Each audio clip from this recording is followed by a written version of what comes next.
Consultant ధన్యవాదాలు.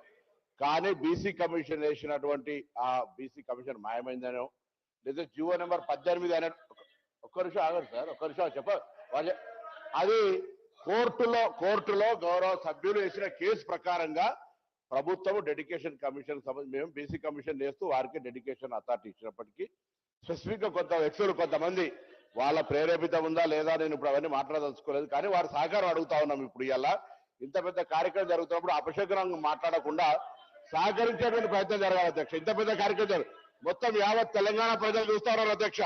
10 సంవత్సరాల్లో ఏం జరిగింది, 2018 చట్టం ఎవరు విమర్శించదలుచుకోలేదు. ఒకటే మరి జీవో 18 కోర్టు ఆదేశాల మేరకు 24 గంటల్లో డెడికేషన్ కమిషన్ చేసినటువంటి చిత్తశుద్ధితో ఉన్నదనే మాట దయచేసి గౌరవ సభ్యులకి సమాజానికి చెప్తారు. తప్పుడు వార్త పోతనేటువంటి ఆలోచన తప్ప బీసీ కమిషన్ మాయమైపోయింది, బీసీ కమిషన్ లేదు, జీవో 18 నెంబర్ తెచ్చారు అనేటువంటి రాంగ్ మంత్రిగా పనిచేసినారు పల్లె వర్గాల శాఖ. వారికి విజ్ఞతగా వదిలేస్తారు. గౌరవ ముఖ్యమంత్రి సభలో ఉన్న అధ్యక్ష, నేను తప్పు చేస్తే మీరు సరి చేయండి. మంత్రి గారికి వాస్తవ తెలివై, ఎందుకంటే చెప్పాలి, వాస్తవం చెప్పాలి, నేను చెప్పాలి. ఆనరబుల్ మెంబర్ గౌరవనీయులు మాజీ మంత్రి గారు గౌరవ శాసనసభ్యులు కమలాకర్ గారు వారు చేసే రిమార్క్స్ సరైనది కాదు అధ్యక్ష. You have to take back అధ్యక్ష. పూర్తి స్థాయిలో అవగాహనతోనే వారు ఈరోజు ప్రత్యేకించి జిఓఎంఎస్ 26 కానీ 18కి సంబంధించిన అంశం విషయంలో వివరణ ఇవ్వటం జరిగింది అధ్యక్ష. ఎందుకంటే it has to go to public. వారు చెప్పే ఒక అంశం పబ్లిక్ పోయి మేము ఈరోజు నేను కాదు సార్, మేము మిమ్మల్ని ఏం కాదంటలేను. ఇఫ్ యూఆర్ అగేన్స్ట్ ఓబీసీసీ రావద్దు అనుకుంటే మీరు చెప్పండి, రావద్దు అంటే ఊరుకుంటాము. మీకు వద్దు, మీ పార్టీకి వద్దు, ఓబీసీ రిజర్వేషన్ వద్దు అనుకోండి, ఈ విధంగా అవరోధం కలిగిస్తామంటే చెప్పండి సార్. వారి ఒపీనియన్ కూడా ఈ రోజు వారు ఆ విధంగా మాట్లాడటం సరికాదు. నేను దయచేసి please take back your remarks sir. గౌరవ సభ్యులు కమలాకర్ గారు, గతంలో మీరు మంత్రి పదవి చేశారు. ఒక మంత్రికి తెలియదనడము సమంజసం కాదు. ఆ మాటను మీరు వాపసు తీసుకోండి సార్. అధ్యక్ష, ఆకారంలో పెద్ద ఉంటే అవగాహన ఎక్కువ ఉంటుంది అనుకుంటే నాకు తెలియదు అధ్యక్ష. అవగాహన లేదు అంటే ఆయన కంటే ఎక్కువ చదువుకున్నా, రాజకీయాల విద్యార్థి దశ నుంచి ఉన్నా, నాకు ఎక్కువ తెలియదు అని అంటే వాళ్ళ పార్టీ వాళ్ళ నాయకులు మాట్లాడతారు. కానీ నేనేమంటున్నా, ఆకారంలో పెద్ద ఉంటే అవగాహన ఎక్కువ ఉంటుంది అనుకుంటే దయచేసి అర్థం చేసుకొని ఆ మాటలు వాపసు తీసుకోవాలి. ఇది పొరపాటు.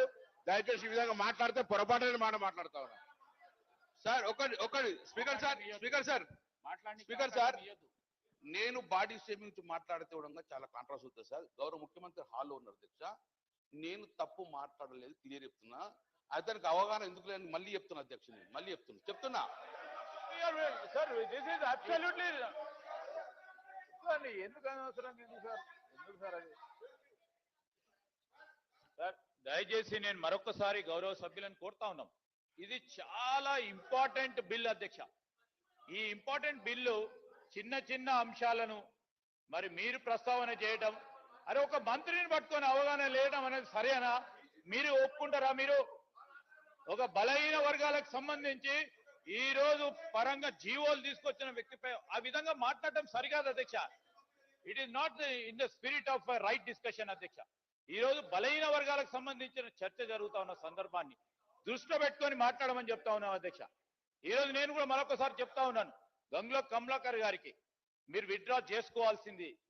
ఈ రోజు రెండోసారి కూడా వారు ఆ విధమైన ప్రస్తావన తీసుకురావడం సరికాదు. సభా సాంప్రదాయాలకు కూడా చాలా విరుద్ధంగా ఉన్నాయి. నేను దయచేసి గౌరవ శాసనసభ్యులకు, ఎందుకంటే మంత్రిగా కూడా వారు చేసింది, బలహీన వర్గాలకు సంబంధించిన బాధ ఇబ్బంది వారికి కూడా ఇంకెక్కువ తెలిసి ఉంటుంది. సో తెలుసున్న సందర్భాన్ని పురస్కరించుకొని సహచరులందరూ కూడా ఈ విధమైన ప్రస్తావన తీసుకురాకుండా మనం ఒక మంచి కార్యక్రమానికి, ఒక మంచి బిల్లుకి, ఒక విప్లవాత్మకమైన బిల్లుకి, మొత్తం చరిత్రలో నిలిచిపోయే ఒక బిల్లుకు సంబంధించి మనం అందరం కూడా, మేమే కాదు మీరు అందరూ కూడా పాత్రధారులు అవుతా ఉన్నారు. ఆ పాత్రధారులకు సంబంధించి ఆ పాత్రను ఏ విధంగా నిర్వహిస్తామో ఆలోచన చేసి ఒక ప్రోగ్రెసివ్ గా, ఒక ప్రాస్పెక్టివ్ గా లెజిస్లేషన్ తీసుకురావడానికి మీ సలహా సూచనలు ఉపయోగ విధంగా ఉండాలని మరొకసారి వారిని మరి ఈ విధమైన ప్రస్తావనలు తీసుకురాకుండా ఉండాలని కోరుతా ఉన్నాను అధ్యక్ష.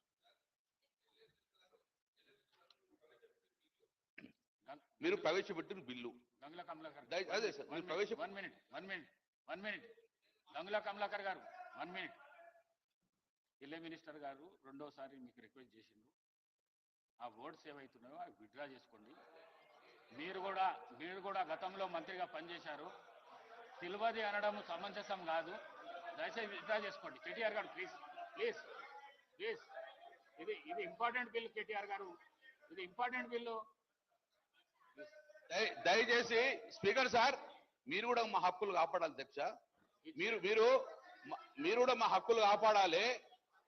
ప్రతి మాట్లాడిన కొద్దీ మీరు మాకు అవకాశం ఇచ్చారు స్పీకర్ సార్, మీరు మాకు అవకాశం ఇచ్చిర్రు. అవకాశం ఇచ్చినప్పుడు మాట్లాడినప్పుడు ఇంటరప్ట్ చేయకుండా మీరు చూసుకున్న బాధ్యత మీది అధ్యక్ష. నేను నిజంగానే గౌరవ